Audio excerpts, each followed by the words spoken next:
How would you like to give yourself a big hug this morning? Like this. Doesn't that feel good? What a way to start your day. All right. So I think we have some announcements this morning. Early Birds meets every Sunday morning at 9:30 on Zoom. You're really missing an intimate time together where we share our hearts, and we're reading a book, Your Soul's Plan, and there's some really eye-openers in that. So I encourage you to get up and get about, because it starts at 9:30 to 10:30. Our upcoming speakers are our own Dr. Edward Burlbaugh on the 16th, next Sunday, and the following Sunday. There also is going to be a Board of Trustees meeting this Wednesday, October 12th at 6:30 on Zoom, and everyone is invited to participate. And the board really appreciates your input, so you're free to do that. And then if you need to connect you will be connecting with them. You can get that information from Dr. Edward. Thursday evening video series continues to meet every Thursday, and their subject right now is on biofield tuning, and in a few more weeks it will be about heart math. And so that's all of this is really wonderful in giving us tools to expand our consciousness. And then on the 23rd, our social event for October is True Art of the Earth, where there'll be healing bowl meditation. So that's going to be a real gift. And the address for that is 2411 Calle de San Albino in Mesilla. So there's a sign-up sheet. There's 24 places, so you need to sign up in order to have a seat. And then after that, we'll be going to La Posta for dinner, so that's going to be quite an evening, isn't it? The ladies' luncheon, again, of the New Thought Fellowships is going to be on October 27th at CSL always, and that time is 11:30. And then lastly, our prayer team meets every Tuesday. I think it is at 4 o'clock. And they take your prayer requests and they support you. And they suggest that at that time, you sit in a quiet space in your home or wherever to join with them and be in spirit with them. Okay, so I think that's all for now as far as our announcements.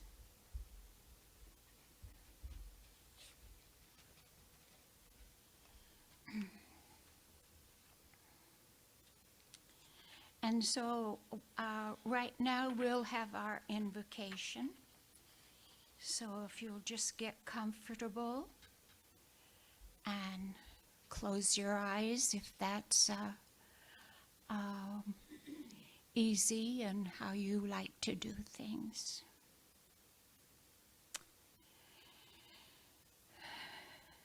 Oh, creative spirit, creative source that was in the beginning and is and always will be. That power, that joy, that sublime, sweet, sweet mystery that is constantly creating. For pure love is extending itself. And right here in this very room and in the homes of the people joining us, there's quite enough love, quite enough joy, quite enough peace for all of us. Let's breathe together now. The very presence, the very essence, the very energy of all that truly is. Our hearts, our minds are open, and we gladly allow, accept, receive this loving, powerful, healing, calming, peaceful presence moving in, around, and through each of us. With deep knowingness and feeling, we are aware that this very energy also flows out now to every man, woman, and child on this planet. No one is left out. We breathe in deeply now with gratitude and harmony within our souls, and we say together, and so it is. All righty. So we're going to have our song of joy right now.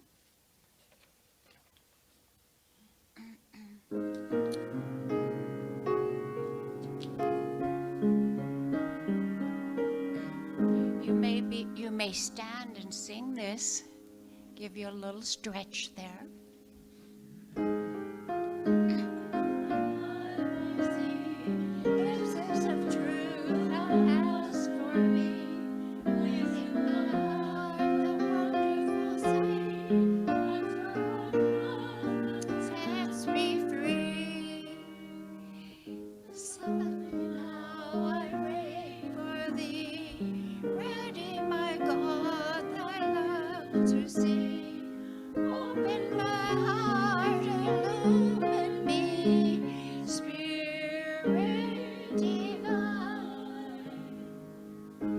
We seem to be having a little trouble with words. Do we have?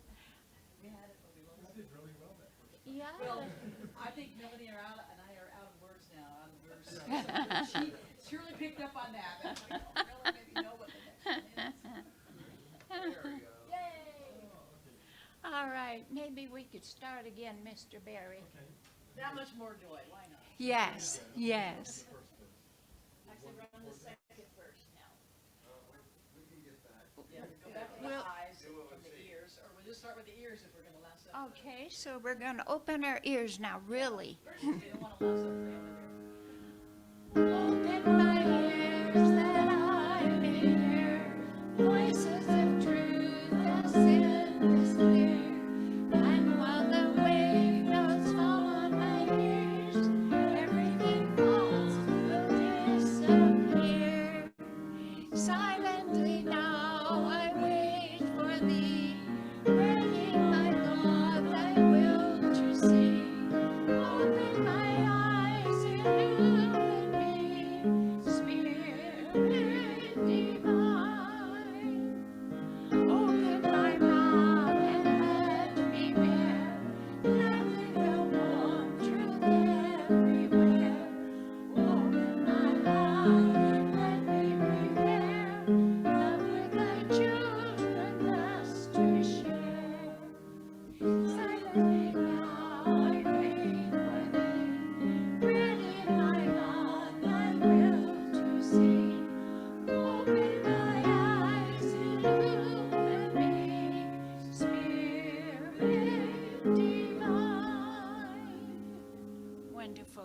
be seated.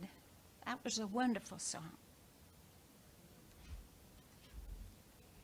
Okay, so now it's time for us to share our vision, our mission, and our affirmation. If you can see it on the screen, that's wonderful. If not, it's on these little readout things.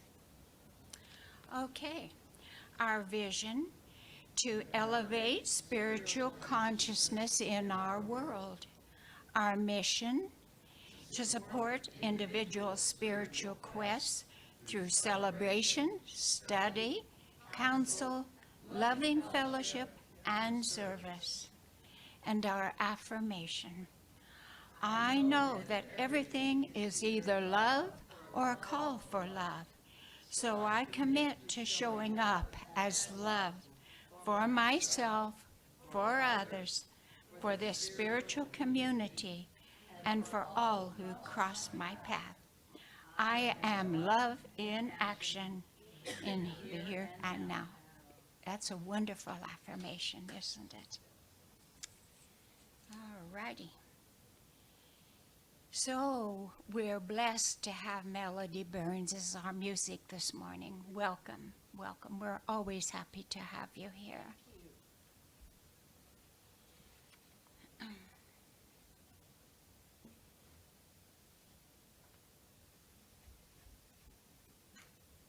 also happy to be here among friends. This is a medley of 2 prayers, and I invite you to just close your eyes.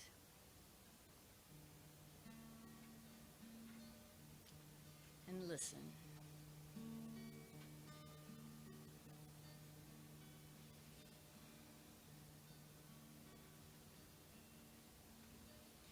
Kumbaya, my Lord. Kumbaya.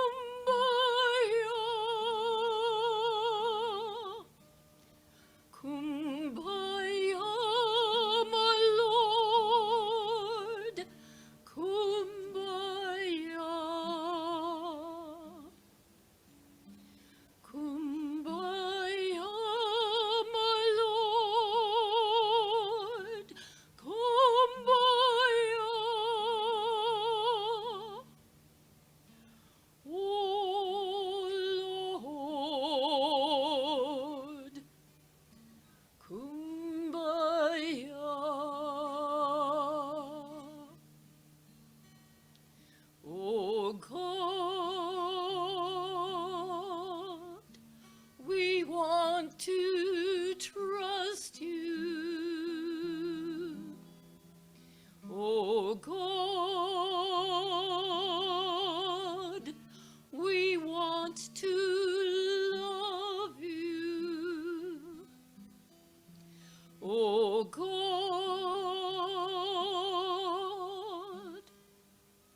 my God.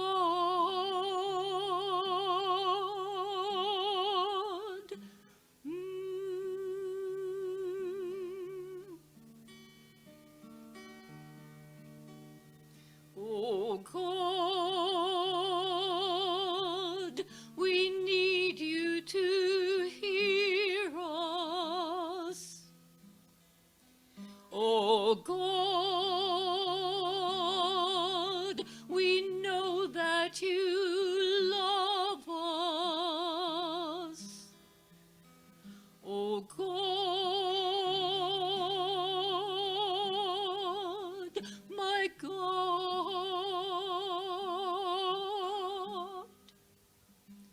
Ooh.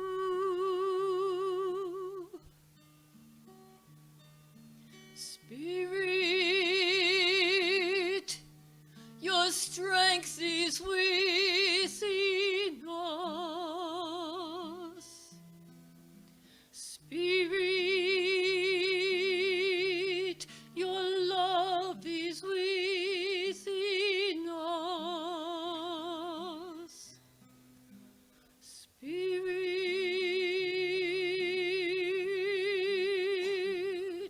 oh Spirit,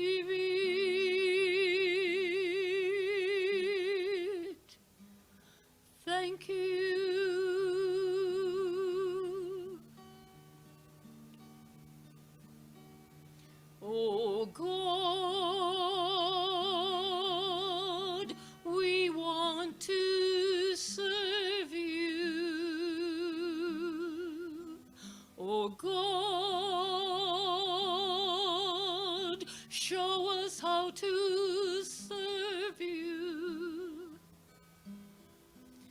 O God,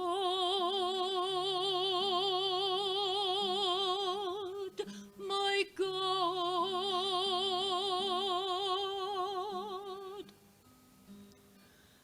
Guide us.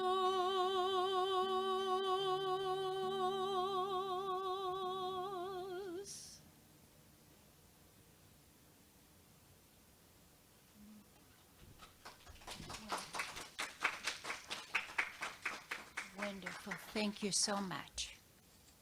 Thank you so much. Okay, so now we'll have our reading this morning. I'm taking it from Living the Science of Mind. And it is entitled Loose the Consciousness.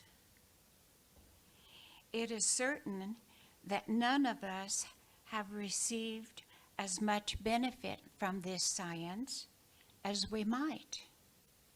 We do not permit our consciousness to range in the field of greater possibilities sometimes. A certain time can be taken each day for the enlargement of consciousness. No matter how much good we experience today, we can expect more tomorrow. Expectancy always speeds progress.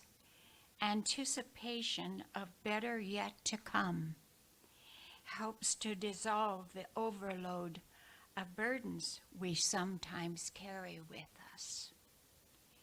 We must learn to loose our consciousness. Nothing is too good to be true. The kingdom of harmony is already an ever-present reality. But as far as we are concerned, it waits to be perceived, and only as much good can come to us as we mentally receive. We must create our receptivity, continuously extend and expand our comprehension. We should declare 100 times a day, good and more good is mine. An ever-increasing good is mine. There's no limit to the good which is mine. Everywhere I go, I see this good. I feel it, I experience it. It crowds against me, follows through me, flows through me, expresses itself to me and in me, and multiplies itself around me. And now we have the privilege once again to have Peggy with us. Thank you, Peggy, for coming and sharing all the love that you are.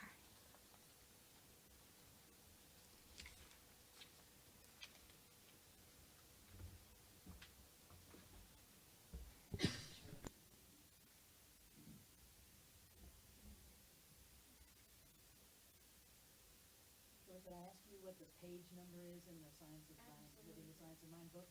Excuse me. We give you that for homework. 393, page 393 in your text of Living the Science of Mind. Wow. Great. Love it. You can't hear me? No. Edwin hadn't turned me on when he came up here. My apologies. For those of you in Zoom land, I asked Shirley to tell us the page number out of the Living the Science of Mind book that she just read to us from, that is really about all the good you ought to have, that's out there in the universe for you. But I told her, I told you I wanted to sign that to you for homework. If you've got the book, and you ought to have it, if you're studying Science of Mind as a growth and a personal improvement process, you might want to get the book out and look it up. It's available on Amazon, like everything is nowadays. 393. 393. You know, I think I've told you guys this before, that I don't assign the pulpit assistant any kind of a reading. I say, I want you and God to choose it. You know, I want Spirit to show up, not at my dictation, but at my invitation. And I love that that's the way it happened here. Always, it always, always, always does. And so I'm happy to be back. I think I haven't quite decided yet. I'm willing to take responsibility for the weather. I was telling people this morning that I believe that I brought this with me because this is what the weather was when I took off from Guadalajara Wednesday evening, and that's what it was in Juarez when I landed, and it's been that way ever since. And it had been like that in Lake Chapala area for several days, and I think it's all a consequence of that Hurricane Orlane that we were a little nervous was going to hit land near Puerto Vallarta and Mazatlan as a Category 3 hurricane.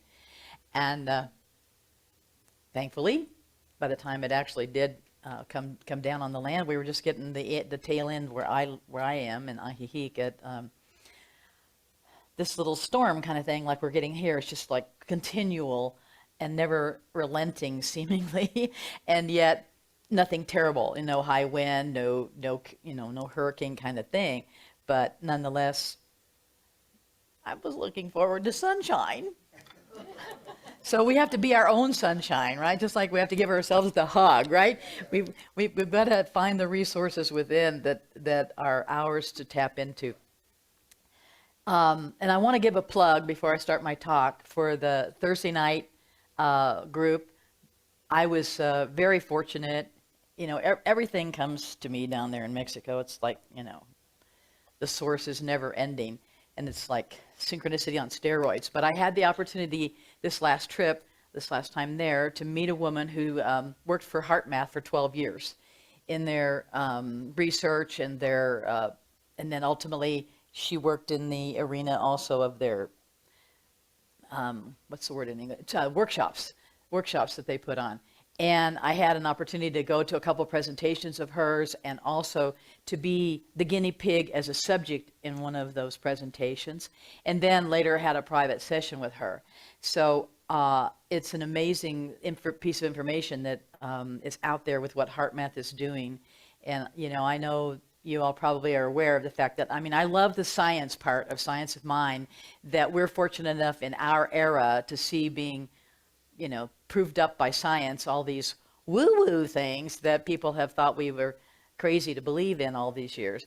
And this heart-brain coherence stuff, and I'm sure that's a part of what you're doing, right, Cleona, in the field work that you're talking about, tuning into the field? Well, HeartMath, not so much.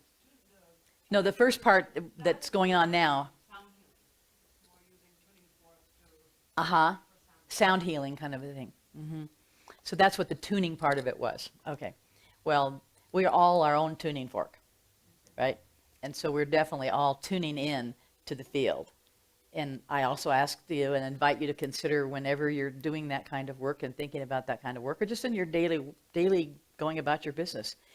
Every once in a while, ask yourself the question, what am I contributing to the field? Because that field is, I don't know why this is bothering me. It's just like a little crooked or something. That field is a compilation of all of what our energies are. You know, we are not only affected by it, but we have an effect upon it. And it's kind of our, you know, spiritual duty, maybe, I would say, to be conscious of what our energy is, what our consciousness is, the enlargement of our consciousness that Shirley was talking about in her reading, that we could avail ourselves every day. Won't hurt us, and it would help the field. So I would invite you to keep that in mind. And if you want to show up on Zoom or in person on Thursdays, I'm sure that it's a great activity that you're doing there. And I'm going to be around, I hope, for the HeartMath part. So we'll check that out. And I will talk to my friend. She's no longer there. She moved on to other places, but she was there for a couple of months while I was there. So my title of the talk today I didn't get it into your newsletter in time, and my apologies to that, but I wasn't quite ready to think about what it was going to be and when they first asked me about it. But it's Moving On. The title of my talk is Moving On, and it's moving on, and I ain't going back. Not going back is the subtitle.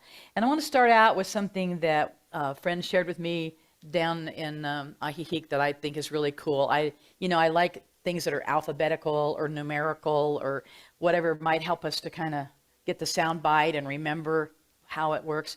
So I want to first of all give you this little idea about the 3 C's that we have available to us in our lives. The first C is choice. We teach in Science of Mind, and I hope we've all become aware of the fact that we're always at choice. Everyone is always at choice. It's a matter of just how conscious we are of the choice. And then the second part revolves around consciousness too. The second C is chance. We have choice to take a chance or to see a chance. And the third C is change. So we have the choice to take a chance to see change, which is really the only way that anything evolves or changes in our life is for us to change. And so I'll bring that back into my talk. I hope I will remember to do that, but I wanted to share that with you. So in terms of the moving on thing, it is really, I feel, time to move on. I don't know if you all are feeling this energy as well, that, we're moving into the more than 2.5 years and almost 3-year anniversary time frame of this pandemic thing, and the impact and the effect that it has had on all of our lives. But I'm sure all of us in this room are of enough of a certain age and level of maturity that we can look back into our lives and we can see circumstances and places where we didn't feel like we had the choice, that something happened to us, and it didn't feel like much of a chance, and it certainly created change, whether we wanted it or not. And when we look at that in our lives and we see that, well, it didn't feel that good at the time, or it wasn't what I wanted, or I found myself resisting it. And later on, looking back, for me in my life, at any rate, I speak for me, there were a lot of gifts there. There were a lot of messages in the mess, and a lot of opportunity to take the chance to change if I would make the choice. And I have a feeling that I'm not the only person in the room that, or on the Zoom, or out there that's watching YouTube later, that has had that same feeling, that same idea, that same conclusion that we draw ultimately looking in the rearview mirror. And possibly you might agree with me, because this is what I feel that it is that we're being given the chance, we're being given the opportunity, we're being invited by the universe. Just move on. These things that we are holding tight, or that are allowing us to be held tight by, or the things that we are resisting because it's not what I wanted, it's not how I wanted it, it's not what I want, I'm not happy. What did that ever get us? But more unhappiness, more resistance, more stress, more aggravation. And probably all of us in this last 2.5 years that I was just referring to won't have much trouble at all finding the things that we were up against or feeling resistant about.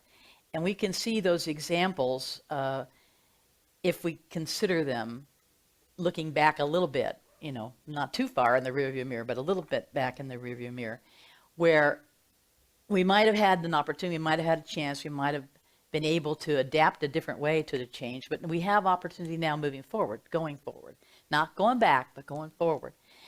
There's so many people saying, why wish you would just go back to the way things were.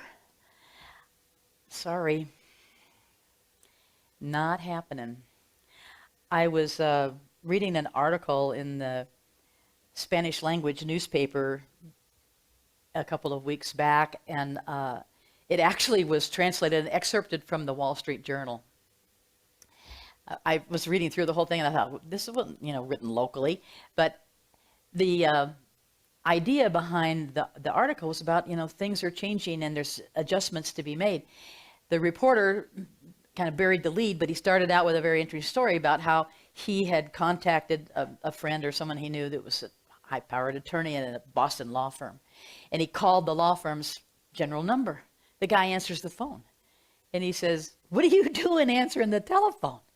"Well, I don't have anybody here working to answer the phone. And I'm here, And the story goes on really to talk about the idea that digital nomads are a reality, and people have gone to work remotely, and they're on the beach, or they're at home, or they're wherever they've chosen to be, because they can work from anywhere, which means they could probably work from everywhere, right?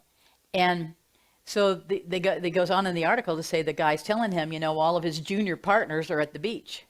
They're out doing other things. They're out living their lives and doing their work remotely. And now he's trying to get them, come back to work. No, not going back. So this is a societal, systemic situation that we're all going to be, we already are up against. I mean, I remember before the last left for Mexico, seeing, there's just help wanted ads everywhere. You go to the stores and you stand in line because they don't have enough cashiers, or they can't bring you this, because people are just made different choices. They made the choice to change. And they took it in a fashion that maybe isn't to our liking, and maybe is to our resistance now, if the society, as we see these disruptors in our society going on. But what is there about us that we can look back on in this last 2.5 to 3 years where we could perhaps make a different choice about what we felt about it? We can't change what happened in the past. We can only change the future by changing our idea about what happened in the past. And for me, I know that a lot of things that I was unhappy about, or resisted, or sad about. I lost a couple of friends to COVID. We lost a lot of musicians. Just a lot of people, and wonderful people in the music world. That it's a sad, and it's a grief, and it's a grieving that still needs to be going on. I'm not taking that away from anybody, but I really begin to see that what another friend of mine has taught me, that these things are not rejections, they're redirection. And that redirection can help us to change the trajectory of our lives if we take it on, if we're willing to allow it. And, we're kind of at the age and stage, most of us in this room, it looks like to me right at the moment, that it's about time. It's about time to decide what's next, rather than just, I don't know, I'm uncertain, I don't know what's going to happen. That's what I loved about Melody's song. Trust, love, and serve. I don't care what you think about you want to do, or however you want to do it. That's the area that you're looking at, is if we're going to be spiritual beings, or what if these angels on the earth that Shirley's talking to us about, then we better get our spiritual giddy up going, So it's about moving forward, and not about going back, or looking back, or repenting, or relenting, or lamenting what happened or didn't happen, or how it went down. So I invite you to consider just a few of the things that maybe went on for you. It didn't feel like we were moving on, right? When it started, it felt like we were moving in, like, we have and a lot of us had the opportunity to make the choice to take the chance to change and to look inward. And I think that's a part of what we're seeing reflected in our society today, and each of us individually. I'm not the only one in the room that's having these thoughts. I'm quite sure of that. And so we had to let something in, and we had to let something go. We had to let in this pandemic thing that we didn't really want. We didn't invite it in. We didn't ask for it. If anybody had said, raise your hand if you want to, we wouldn't have raised our hand, So we weren't volunteering. And yet, at the point in time when it was happening, there were things that we were having imposed upon us. And you could take that positively, or you could sit around and pout about it, And a lot of people, I think, spent a lot of that pandemic on their pity pot. And we have the opportunity, because we have more tools, we have more awareness, we have more consciousness than many others out there might have about what was going on, and what we could do to shift our own internal, the between the demilitarized zone is between our ears. It's got to start there.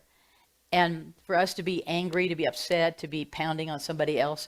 So we've lost things. We let go of things and we lost things. Everyone in this room let go of something and lost something in the last 2.5 to 3 years as a result of the series of actions and activities that have gone on subsequent to that lockdown period, or during the lockdown period and subsequent to that, as we kind of maybe slowly and then sort of suddenly came to some different conclusions about things. But I wanted to invite you to think back about, what it is that maybe you let go of or that you lost, that we could recount really quickly in your own mental thinking. Did you lose a job, a paying one or a volunteer kind of a thing? Did you lose some part of your lifestyle? Did you have to let go of some of the habits and rituals that you were used to doing every day because they weren't permitted to you anymore? Can't go to Starbucks or, this kind of thing.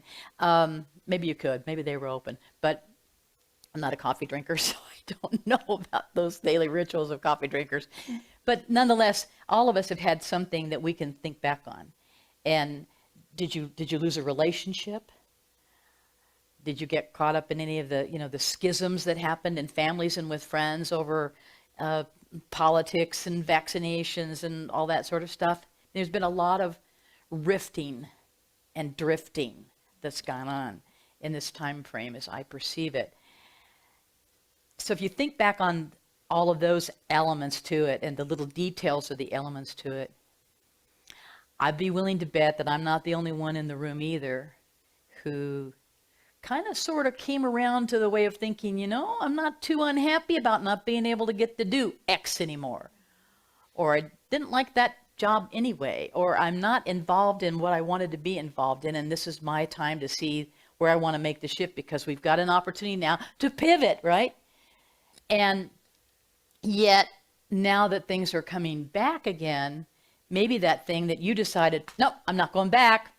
I'm not going back.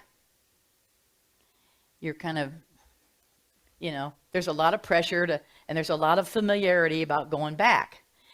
And I'm just inviting you to be real conscious about what you decided that you wanted or you didn't want during this time frame and move on. And to be able to take that moving on to a different level, that enlargement of consciousness that Shirley was reading to us about.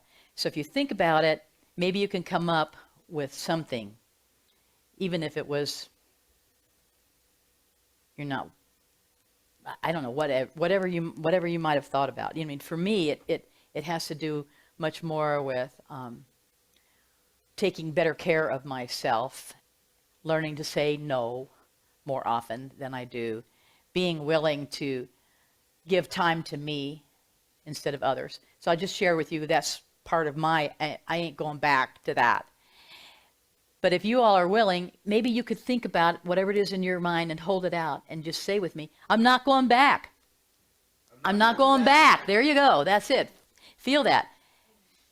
What we have, I think, that comes up in that statement is the acknowledgement that others may be pressuring, and we may be pressuring ourselves a little bit to go back to that it, that him, that her, that situation, that feeling, that whatever, now that we can't. So the pressure of the boss man in Boston who's saying, I want my junior guys to come back to work because I'm the one that's supposed to be on the beach, not them, That's the way the system worked. I'm the senior guy. I worked all these years for it, and now I'm here because I own the joint, and I got to keep it open. That sort of thing. So it's about our willingness to stay with that commitment that we made to ourselves. That our life and the trajectory of our life can be changed by what we choose to do now in this trust, love, serve arena, and whether or not it's something that anybody else approves of, because that's another thing. What would they think? Or if I've got, I'm really fond of thinking about what we, those of us who are in the we are the light of the world kind of stuff, we're pretty evenly hooked by, they need me. They need me. This has to happen. Or I'm the only one that can do it. That sort of superiority complex or whatever, or control freak, that I'm the only one that can do it because I'm the only one that wants to do it because I don't want it done any other way. Yeah, these are the kinds of things that we have the opportunity now to rethink and let go of if we choose to say, I'm going to go on to I call it the greater yet to be, but it was in your reading something like a better. I thought told myself I was going to remember it, but it's basically, it's time for us to let go of what we have to let go of in order to allow something new to come in. We have to create a little bit of a vacuum here every once in a while for something to shift, for something to change. We have to step back so others will step up. If we're busy, volunteering and doing all these things that we are taking our time and energy for, and obviously it's making a difference in others' lives and service. But on the other hand, are we allowing the others that are there to separate themselves into a leadership position rather than just a following position? These kinds of things, I think, are what's on my mind. And again, I'll just share them because maybe they resonate with you all. But the redirection part is, I think, where we're stuck. And even though the pandemic aspect of it is a little bit lessened, and maybe we've seen some of the idea that we have about redirecting our lives, we haven't maybe quite gotten there. I'm speaking for myself again, but I don't think I'm the only one here that feels like sometimes that my foot's just nailed to the floor. And I'm not really, moving it forward. So if we take that moment to reflect back on what we're not going to go back to and start to hold that at a stronger position. I'm looking at this book here. Edward, I ran into Pam Grout again down there in Nahihique at a birthday party that I went to, and she got a new book out, so I ordered it on Amazon from down there, and so it was here when I came back in my mail. And one of the things that she talks about in here is this is A Course in Miracles reworked into contemporary humorous fashion for the 365 days of the year workbook. If those of you who have some familiarity with A Course in Miracles, there's several parts to the whole big fat text of it. And one of them is this workbook for students, which is a daily kind of a reader and exercise of things that they want you to do. So one of the things that is in here, I just decided I'd look up today and tomorrow, whatever. So today is about be your unapologetically weird self. Mm-hmm. And she says that lesson 282 reminds me that I will not be afraid of love today. And remember that it isn't agreement with others that I need. It's an agreement with myself. So that's a commitment that we oftentimes, I once studied a little bit with a psychologist in California years ago, back in the 80s. And she said the definition for her of self-love is the only way you know you love yourself or anyone else is by the promises you're willing to make and keep. And boy, that's come back to hit me on the hit me on the noggin a number of times over my life. But if there's any time in history that we've ever had as a collective species, this is it. Certainly this is it for our generation. And because we won't be around long enough probably to see some of the other things that might come down the way. And the time is now. So what are we waiting for? We're like you gals in the room will remember this. We're like on the playground at recess, and they started up the ropes with the double dutch, right? And we're in line. We're in line to see, okay. When do I jump in? And they're turning the ropes, and okay. And we're not making the jump. So I think what it is the same thing that it is in double dutch. There's this fear. That's the elephant in the room, that we're afraid of what they'll think. We're afraid of what we might or might not do. We're afraid of what we decide we want to do is too big for us. It's one of the things that you read about in the reading today too, that there's no such thing as something that's too good to be true, and nothing that's too big that spirit can't handle. So what are we waiting for? What's holding us back? And we say, well, when I finish this, or when I get that done, or when I find out what my purpose is, or maybe when God clarifies for me what my purpose is, and maybe then I'll jump in. Maybe then. Well, the time is now. And there's never been another now like this present, in my opinion, for this to happen. And I don't think it necessarily takes forever. You know, you can make a shift, you can make a pivot in a matter of a day. It's just, all of us can. It's just a matter of deciding. And what any of us has done out there in the human world, any of us can do because it's been done before. So we take this moment in history and we want to figure out how we can contribute to the history of it by making a decision that suits us. Whatever it is you decided you're not going back to, wherever it is that you are going toward may not be clear yet. But I think that, and I love what you read there, Shirley, about, you had a little slip up in the reading about it follows through, and it flows through. And I think they're both right. You know, that, Spirit lives itself through us. And so that follow through is up to us after we have the allowing of the flow through to come. And that flowing through is our connection to the Spirit. That's the kumbaya. Come here, Lord. Come here. Be with me. Be connected. To allow us to have that connection is to be in the flow. And when you're in the flow, what is there to fear? That, that acronym of fear, that's false evidence appearing real. And that's where we are, a lot of us, I think, stuck in that fear. So I want to give you a little bit of science about how to overcome fear in, that. We all have heard about these things about the amygdala brain, where you get that fight, flight, fear, freeze, whatever that kind of element is, that when we feel the fear, that's what the energy and the chemistry is that's running through our bodies. That's what we're adding to the field in that moment.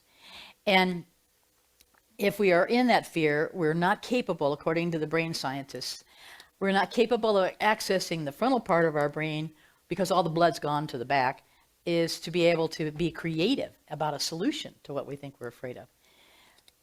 But the other science that's coming along now has to do with actively being conscious of moving into the anterior cingulate cortex of the brain, which is where the hormones and the chemicals are that can actually eradicate, put down that amygdala brain, shut that fear off.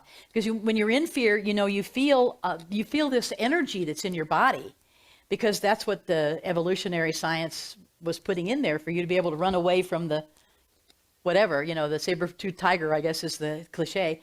But there's something going through your system that's producing a lot of energy. And then when that fear kind of calms down, or you talk yourself out of it, or whatever, where does that energy go? So I'm going to submit to you that what these scientists are proving now is a way to take that energy and fuel the passion for what it is you want to do. Instead of being there in fear of, when do I jump in, or what's happening here, can we take that fear when we are consciously aware of it and noticing that that's what's in our way, and actively, proactively, creatively do something with it? So the science on that is three things there too. I gave you the choice, the chance, and the change. But this is going to be three things that you can do and that you can think about right then and there. And the first one is what we all know and forget, because you find yourself, when you're in fear, holding your breath. Right? So I submit to you that if you do the 4x4, it's breathe in to the count of 4, hold it for 4, breathe out to the count of 4, and let it sit for 4 before you breathe back in again. If you do that 3 or 4 times, that completely resets the parasympathetic nerve system in your body. That centers you. That is your God connection. That whole breath is the God connection. We know that.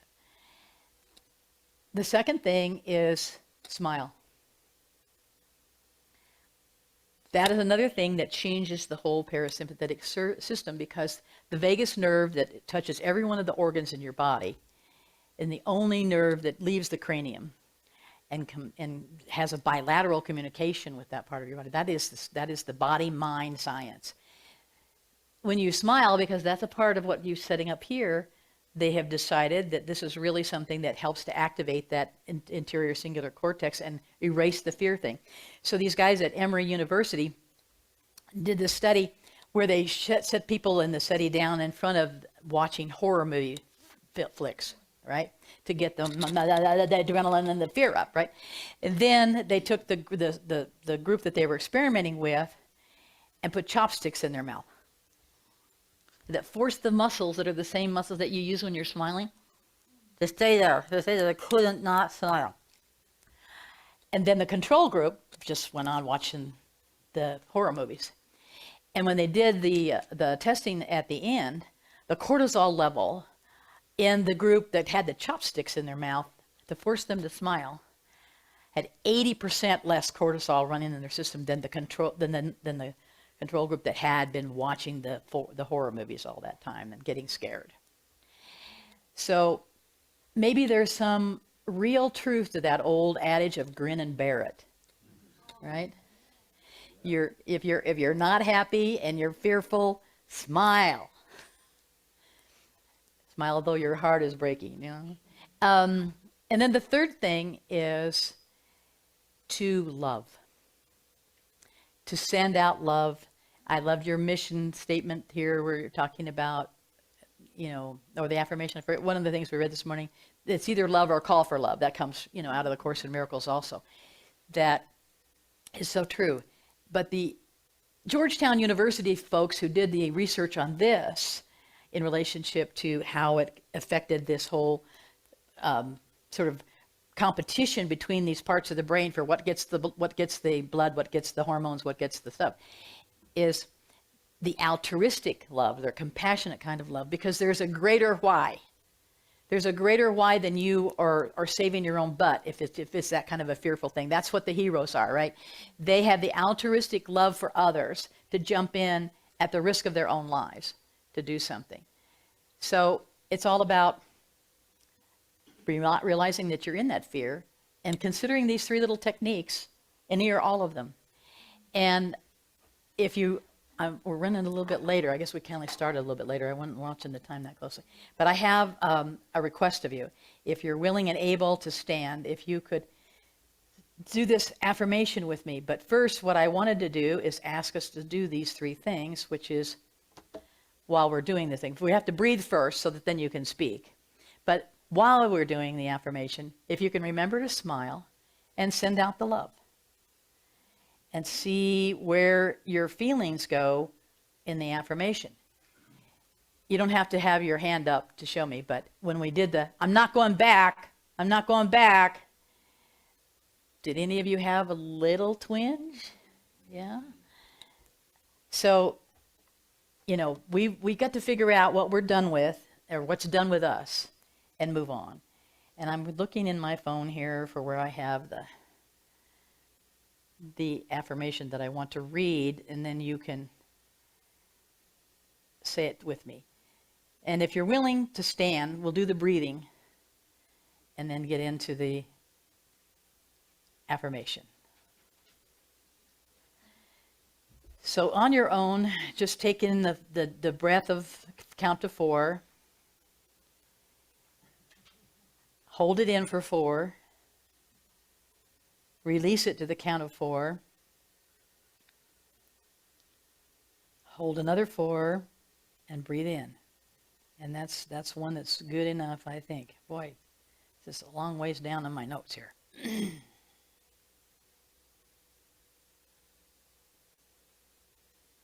Okay. So remember to smile and to speak these words with loving compassion for yourself and others. And the affirmation is, I stand here. I stand here In my greatness. in my greatness. I own my own light.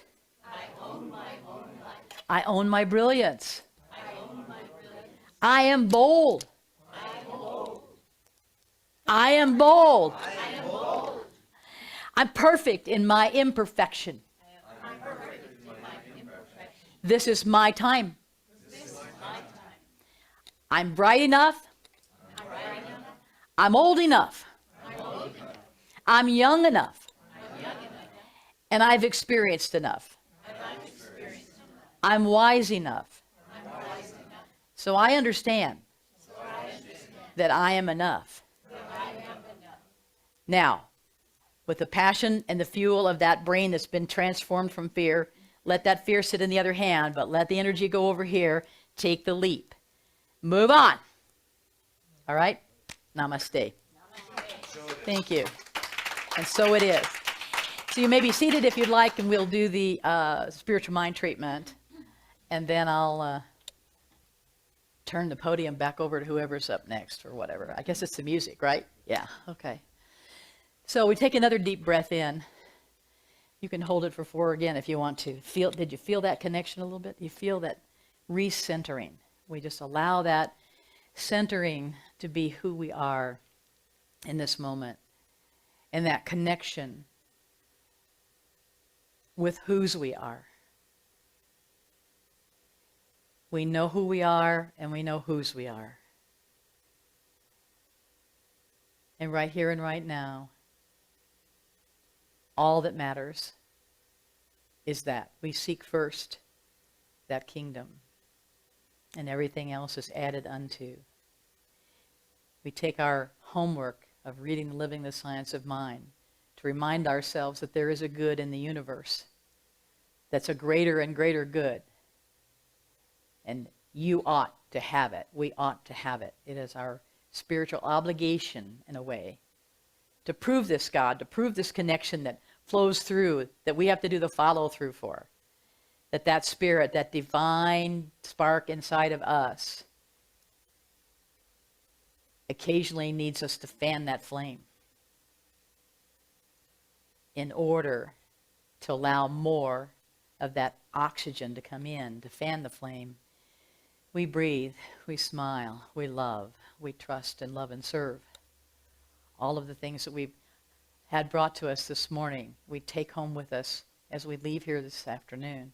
And I declare for each of us that there is a greater and greater yet to be, a greater good out there for us, for moving forward into something we know we love, and letting go of something we were resisting or no longer serves us, or we just plain old don't want to be doing it anymore, no matter how great it might have been.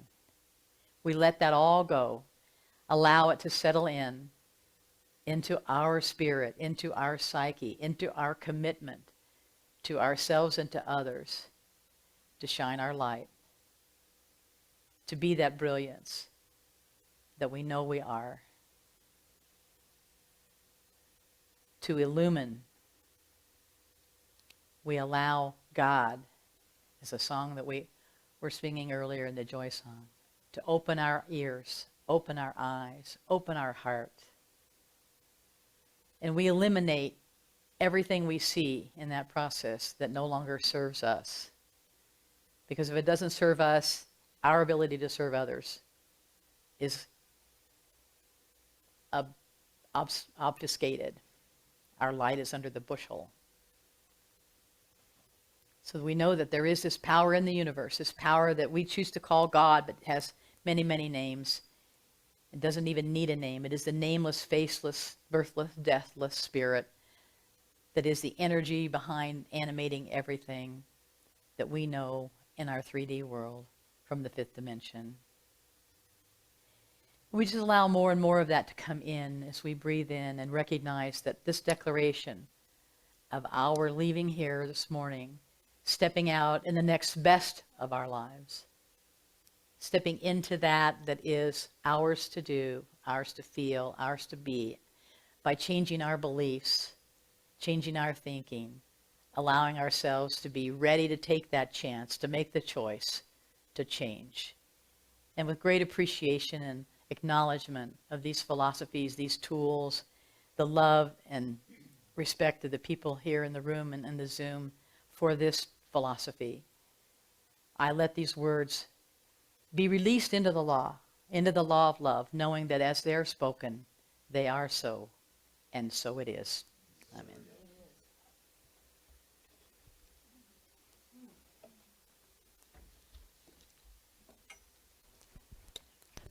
Wow. That's all I have to say. Okay. I'm playing.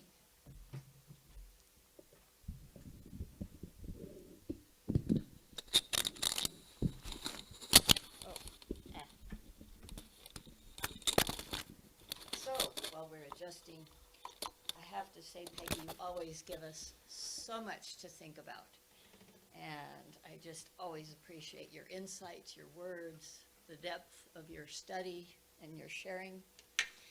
Oof, yeah. And in saying that, I changed what I was going to sing 3 different times. You're not the first one to say that from this bet. podium even here. I bet, because it's so much. But it's a tribute to the professionalism and the consciousness of the musicians, Oh. that they have the repertoire and the prompting from spirit to do it, and the willingness to move on, to take that hit. Thank you. I hear that. And so, let's see, I'm going to adjust a little bit so I can see my music. There we go. Yeah, had something totally different planned here, but we're going to do this other one. Speaking of connectivity, at Unity this morning, they were talking about the I am presence, and letting go and letting God is the whole theme for the month. And so because of that, I chose this song, which I wasn't going to do here, but what I had chosen was a song about love. And that is so, so important, because that is, as Barry and I were discussing this morning, that is the whole point of everything. But I also kept coming back to your theme of letting go. This is a song by Bob Burns that many of you have heard before, but it just kept coming back. No, this is what you need to sing here. So here we go.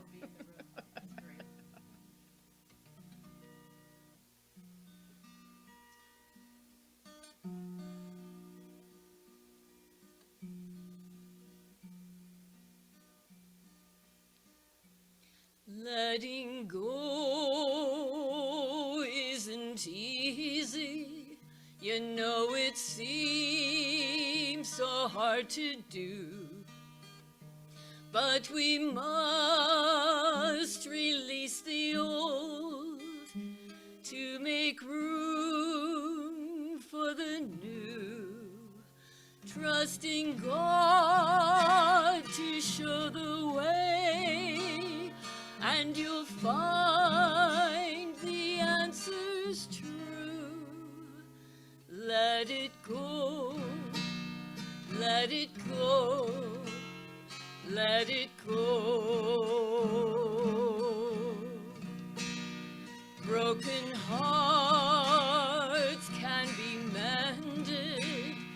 Let your love release the fear. Let love and light reveal the truth, and discover why you're here. Renew your mind, transform your world, and know that God is always near. Let it go, let it go, let it go.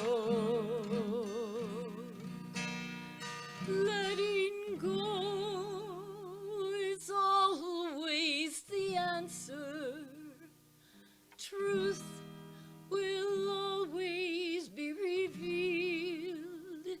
Release your tears and know God is here. The hurts will always heal. Relationships can make us happy. They can also make us sad. But the one we should be seeking is the one we've always had. Look inside and love yourself, and your spirit will be glad. Let it go, let it go, let it go. Letting go is always the answer. Truth will always be revealed. Release your fears and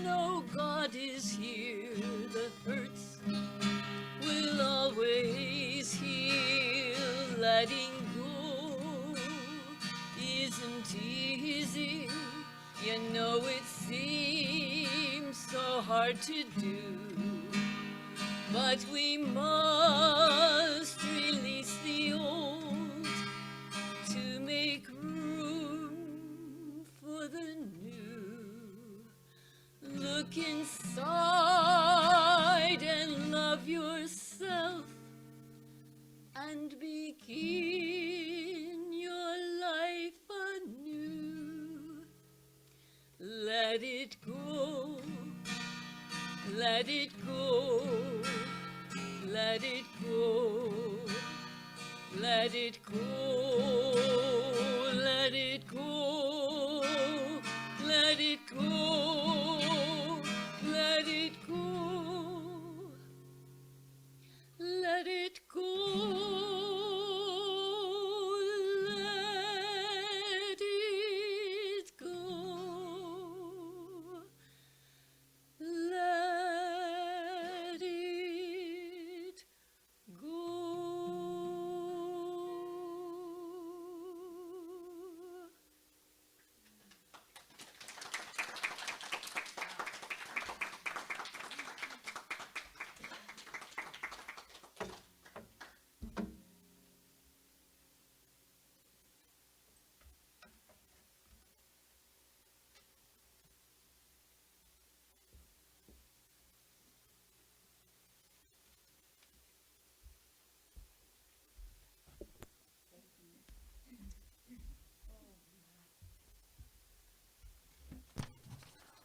Oh my goodness. We're really standing on holy ground today, aren't we? Beautiful, beautiful. Thank you for your message. Thank you for your song. Thank you for your playing.